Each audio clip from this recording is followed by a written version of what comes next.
Now that your underpainting is finished, you're ready to go into each individual piece of your mirror. What made it really hard for me is that my underpainting was kind of thick and I lost a lot of my mirror pieces, like my pencil lines. I began by starting where I could see them still, but that proved to just be really tricky, and honestly, I wasted a lot of my own time and messed up my pattern. So if you know from the beginning that you can't see your lines very well, grab your pencil and go back in and work on them again, just because I wasted a lot of time and I really wasn't happy with how it looked when I didn't have the lines to paint within.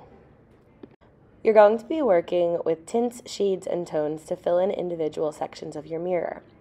Like in the last video, you guys should have your Mirrorball inspiration picture in front of you. So you should be looking at that to see where your highlights and shadows hit.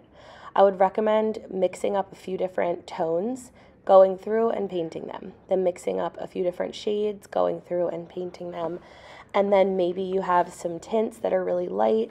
Maybe some of your midtones are just your plain color. Just look at your picture and really figure out where the color is changing. And that's where you're going to take your paintbrush and lay those colors in.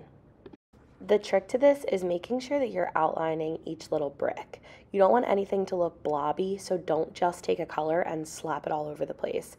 You want each individual brick to be outlined with either a tint, shade, or tone. At this point, we're still not adding in any detailed highlights or shadows. So we'll go in later after this is completely finished and completely dry and add in pieces like little tiny lines or dots that show really detailed areas of tints, shades, and tones. This is just grasping the colors for each one of your mirror pieces.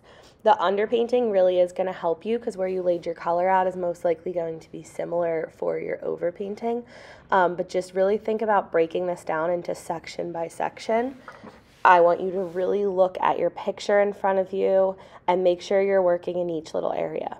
For this, you're probably going to want a medium-sized brush to mix with and a small brush to paint, but it's up to you and how you work.